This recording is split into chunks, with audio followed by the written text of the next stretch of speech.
Bismillahirrahmanirrahim. Assalamualaikum warahmatullahi wabarakatuh. Waalaikumsalam warahmatullahi wabarakatuh.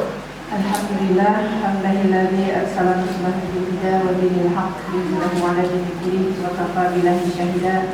Asyhadu an la ilaha illallah wa asyhadu anna Muhammadan 'abduhu wa rasuluhu alladzi la nabiyya ba'dah. Allahumma shalli wa sallim wa barik ala Muhammad wa ala alihi wa sahbihi wa man tabi'ahum bi ihsan ila yaumil din. Amma ba'd. Puji dan syukur kita panjatkan pada siapa? Pada Allah Subhanahu wa Ta'ala. Karena Allah lah yang telah menciptakan kita, Allah pula yang telah menjamin rezeki kita, dan kepadanya lah satu-satunya tempat kita bergantung, kepadanya lah kita menyembahnya, dan kepadanya pula kita minta pertolongan. Allah satu-satunya ilah bagi kita, dan hendaknya senantiasa kita kokohkan dalam hati kita, la ilaha illallah. Tidak ada Tuhan lagi selain Allah, yang pastinya menggenggam hati-hati kita semua, dan bersyukur kita kepadanya karena Allah telah menganugerahkan nikmat iman, nikmat Islam ke dalam hati kita. Alhamdulillah. Salawat dan salam semoga tercurah bagi baginda Nabi SAW sebagai kedua hasanah, sebagai suri teladan yang baik untuk kita, dan kepadanya lah kita mencontoh segala apa yang dilakukan beliau, wabil khusus terkait dengan masalah ibadah, apalagi tentang sholat yang insya Allah akan kita bahas pada hari ini. Kesyukuran kita juga pada Allah Subhanahu wa Ta'ala bahwa hari ini kita masih dipertemukan oleh Allah di bulan Dzulhijjah, ya, yang mana kita mengimani keutamaan dari 10 hari awal Dzulhijjah, karena sabda Nabi SAW, ya, yang menunjukkan tentang amal soleh pada hari ini, ya, pada 10 hari awal Dzulhijjah ini sangat luar biasa pahalanya. Dan menuntut ilmu, thalabul ilmi, hadir di majlis taklim, itu merupakan salah satu amal soleh yang pastinya akan Allah lipat gandakan. Semoga kita semua yang hadir di sini, ya, menjadi hamba-hamba Allah yang senantiasa terus bisa istiqomah dalam menuntut ilmu. Amin ya rabbal alamin. Amma ba'du, kita akan melanjutkan bahasan kita terkait dengan fikih sholat, ya. Terakhir babnya tentang syarat sahnya sholat, wabil khusus terkait dengan taharah, ya, tentang badan, kemudian pakaian dan tempat sholat, itu sudah kita bahas. Dan kemudian yang sudah kita bahas juga tentang menutup aurat sebagai syarat sahnya sholat yang kedua, di slide yang ke-8, ya. Menutup aurat, ya, untuk muslimah sudah kita bahas, ya Bu, ya. Ketika sholat seperti apa, kemudian juga di luar sholat. Nah, kemarin ada syaratnya, ya, apa aja masih ingat? Menutup seluruh tubuh kecuali wajhun wa kafun, ya, kecuali wajah dan tangan, gitu ya. Kemudian tidak tipis, ya, artinya tidak menerawang begitu, ya. Nah, sehingga nggak kayak akuarium, ya, akuarium kan gitu, ya, walaupun tertutup tapi ternyata jelas ke dalam-dalamnya, ya. Nah, jangan sampai busana muslimah yang kita kenakan baik di dalam sholat atau di luar sholat menerawang. Hati-hati kalau kita menggunakan mukena kain parasit, ya, tipis sekali, ya, gitu, ya, tipis. Nah, sehingga bisa menerawang, terlihat rambutnya, bahkan rambutnya suka nongol-nongol gitu, suka ada muncul gitu, ya, di kain itu, ya. Kemudian juga terlihat kupingnya, hati-hati, ya, terlihat lehernya gitu, ya. Alhamdulillah di dalamnya ada baju lagi. Coba kalau nggak pakai baju lagi, ya, sudah tidak sah gitu, ya. Nah, kemudian apa lagi kemarin? Tidak ketat, ya. Nah, sehingga harus longgar pakaian kita, ya. Tidak, kata orang Sunda, merecet, mereteng gitu, ya. Tidak seperti itu. Nah, kemudian apa lagi? Tidak menyerupai pakaian laki-laki, ya, dan tidak menyerupai pakaian wanita kafir, ya, kafiroh, gitu ya. Nah, ini sudah sangat jelas. Kemudian yang terakhir tidak tabarruj, ya, tidak apa tabarruj kemarin? Nah, tidak apa? Tidak menarik perhatian laki-laki, baik dari sisi warna ataupun dari sisi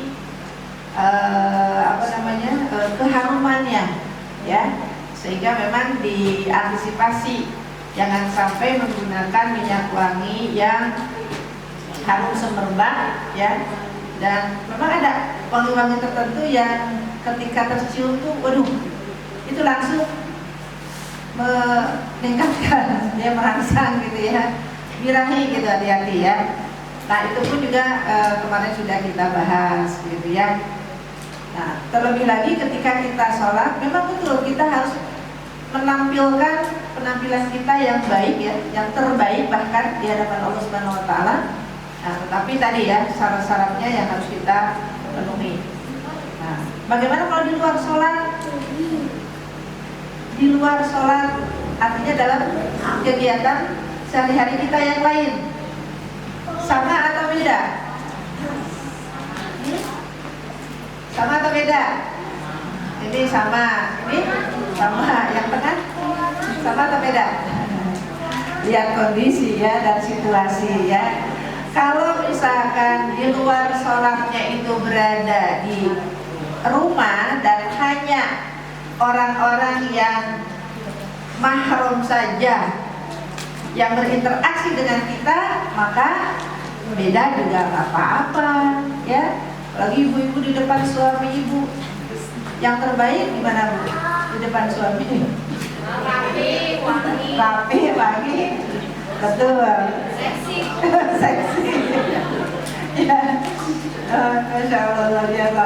Memang ini ada kisahnya ya Bu ya. Ada seorang istri ketika memilih pakaian biasanya lama, benar nggak Bu? Lama nggak Bu? Nanti ini hanya kasuistik begitu ya. Atau ibu tadi memang mengalami mau datang ke majelis taklim susah beli baju, bisa nggak? Enggak ya. Saking banyaknya pakaian di rumah ya. Pakai ini, ya pakai satu baju dipakai, terus datang ke suaminya, Pak, gimana nih penampilan Umi? Kata suaminya, bagus. Nah, ketika kita bercermin kadang-kadang, bener nggak ya ini bagus, ganti lagi deh gitu ya, kayaknya nggak matching sama kerudungnya. Nah, ganti lagi ya, tanya lagi sama suami, ya, Pak ini gimana nih sekarang kalau kerudung yang ini? Bagus, cocok, kata suaminya ya. Tapi lagi-lagi kita merasa nggak pede. Ya, tuh ini kayaknya kerudungnya kayak taplak meja gitu. Ganti lagi, misalnya, sampai berkali-kali ganti, ya. Kadang kita nggak pede. Nah, karena suami ngelihat kita mungkin udah berkali-kali ganti baju dan nanya, ya. Ketika ditanya yang terakhir, Pak gimana? Ini baju yang dipakai sama ibu, kata suaminya, Bu, kalau di pandangan bapak yang terbaik itu ibu nggak pakai baju. Memudahkan katanya. Aduh, Masya Allah ya.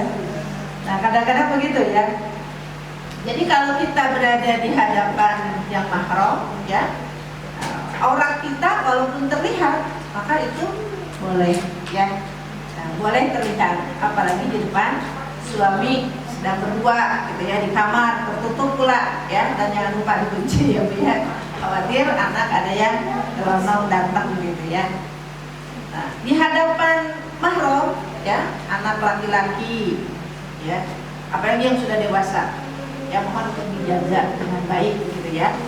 Nah, rambut boleh untuk dilihat, ya. Nah, walaupun yang lainnya sebetulnya juga boleh ya, sebatas norma-norma yang sopan lah gitu ya. Nah, tetapi untuk konteks sekarang mungkin harus berhati-hati ya, walaupun kepada anak yang masih kecil ya. Jangan sampai misalkan kondisi sekarang ibu misalnya punya anak balita ya, mandi bareng misalkan gitu ya. Nah, mohon berhati-hati ya. Walaupun kita ingin mengajarkan pendidikan seks sejak dini ya, tapi jangan sampai kemudian anak punya memori tentang aurat ibunya, ya. Khawatir terbawa gitu ya, sampai dengan besarnya kita tidak tahu apa yang kemudian terjadi di lingkungannya, ya. Karena ada beberapa kasus yang membuat kita miris ya Bu ya, ketika dia pernah melihat aurat ibunya gitu ya, padahal usianya masih SD, kemudian bergaul dengan teman-teman di sekolahnya, dan ternyata teman di sekolahnya sudah terpapar dengan konten pornografi, ya. Dia bawa ke sekolah, dia perlihatkan kepada temannya, ya. Nah, anak ini gitu ya, ketika melihat itu dan kemudian tadi ya mengasosiasikannya dengan ibunya yang pernah mandi bareng sama dia, ya. Ya. Nah, maka kita udah inilah ya bisa membayangkan seperti apa efek negatifnya ya akibat yang terjadi begitu ya. Nah, kalau misalnya dia tidak bisa untuk menahan diri ya, kadang-kadang nauzubillah juga ya, banyak kasus lah ya tentang incest misalnya gitu ya, kakaknya ke adiknya atau adiknya ke kakaknya, bahkan nauzubillah ya kepada ibunya sendiri ya. Nah, ini yang tidak kita inginkan ya, di mana sekarang memang sangat marak ya konten-konten pornografi dan itu semuanya memicu. Sehingga sekali lagi mohon kita sebagai seorang muslimah menjaga anak kita dan juga menjaga kita tentunya ya dari hal-hal seperti itu. Nah, di hadapan anak laki-laki tadi ya, baik dewasa ataupun anak-anak, menjaga diri kita ya. Kalau untuk diskusi silakan boleh ya, atau misalnya ibu mau mengajarkan tentang tadi pendidikan seks ya, apalagi melihat anaknya sudah mulai usia mumayyiz. Usia mumayyiz itu usia yang sudah bisa membedakan mana yang baik dan buruk, menjelang balik tapi belum balik ya, mumayyiz namanya. Nah, untuk anak-anak mumayyiz mungkin kalau sekarang usia berapa ya, kelas 5 atau 6 SD lah mungkin ya, pokoknya sebelum bermimpi basah lah ya. Nah, itu silakan untuk bisa berdiskusi ya dengan mereka dan juga dengan putri-putri kita mungkin yang masih kecil tadi ya, masih usia mumayyiz, untuk kemudian juga dipisahkan tempat tidur mereka. Dulu ibundanya Imam Asy-Syafi'i, Masya Allah ya, beliau memberikan pendidikan yang luar biasa. Sejak kecil dipisahkan tidurnya dengan ibunya itu, karena beliau itu kan qadarullah-nya anak yatim ya, anak yatim di usia yang masih kecil, kemudian dibawa hijrah oleh sang ibu dengan menggunakan seluruh harta warisan peninggalan suaminya dari Palestina menuju ke Mekah Al-Mukarramah ya. Nah, Masya Allah, dan menggunakan harta warisan itu untuk mendidik anaknya supaya bisa memiliki ilmu tentang syariat di tanah kelahiran leluhurnya.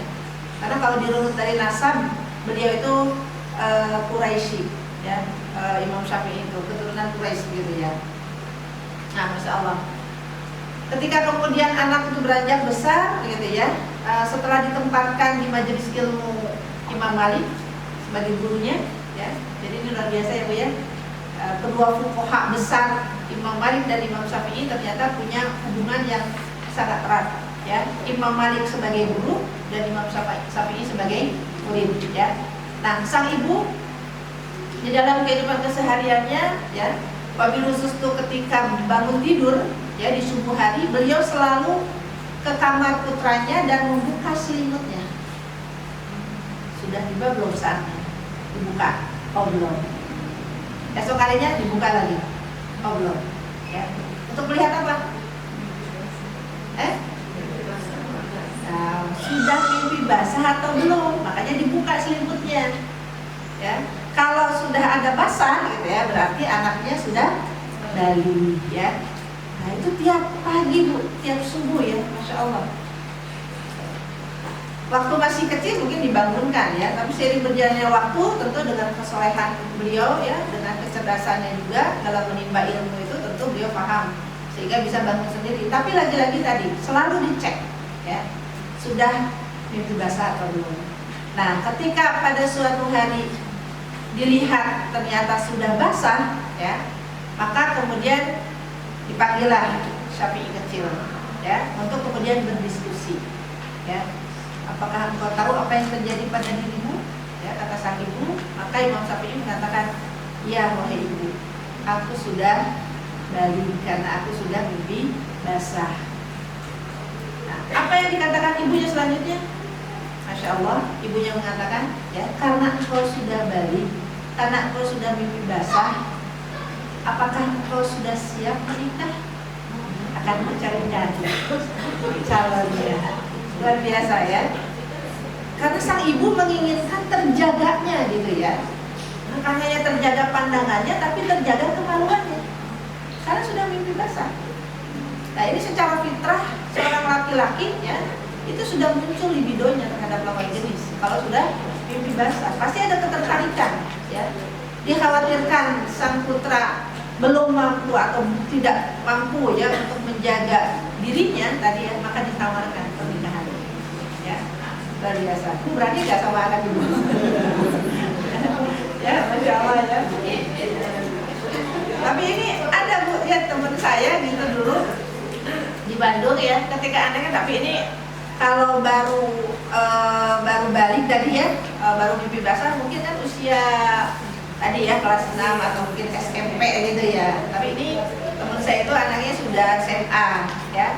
Nah, beliau gitu ya, nanya ke anaknya, kalau misalnya sudah ada yang disukai gitu ya, harus siap untuk menikahinya. Apakah siap nikah? Anaknya bilang siap. Ya, siap katanya. Sudah ya. Siapa perempuannya? Disebutkan ya, orang tuanya di mana tinggalnya, silaturahim. Gitu ya. Silaturahim, dan ternyata anak perempuannya juga mau. Masya Allah. Jadi satu sekolah gitu ya. Walaupun dipisah santri laki-laki dengan santri perempuan, tetapi dalam momen-momen tertentu ya, misalnya istirahat atau bubar sekolah, kadang suka bersimpangan jalan gitu ya, dan suka lirik-lirik gitu ya anaknya, Masya Allah. Nah, setelah silaturahim beberapa kali, dan pada akhirnya mereka ya, dua keluarga ini tahu ya bahwa kedua anak mereka saling menyukai, ya akhirnya bermusyawarah untuk menikahkan anak ini. Nah, dengan janji bahwa mereka masih dinafkahi oleh masing-masing keluarga karena masih sekolah gitu ya. Dan tentu saja jangan sampai bocor ke pihak dinas pendidikan ya. Nah, ini Masya Allah ya, akhirnya dinikahkan ya. Tapi alhamdulillah karena SMA-nya sudah di akhir ya, kelas 12 gitu ya waktu itu. Dan hanya ya berapa bulan lagi lah untuk keluar ya, lulus gitu ya. Dan mereka menjalani pernikahan dengan masih terpisah ya. Si laki-lakinya masih di rumah orang tuanya, perempuannya masih di rumah orang tuanya. Nah, setelah kelulusan baru mereka bersatu ya. Dan kuliahnya bareng, qadarullahnya alhamdulillah dua-duanya lulus di Unpad. Masya Allah ya. Akhirnya kuliahnya bareng.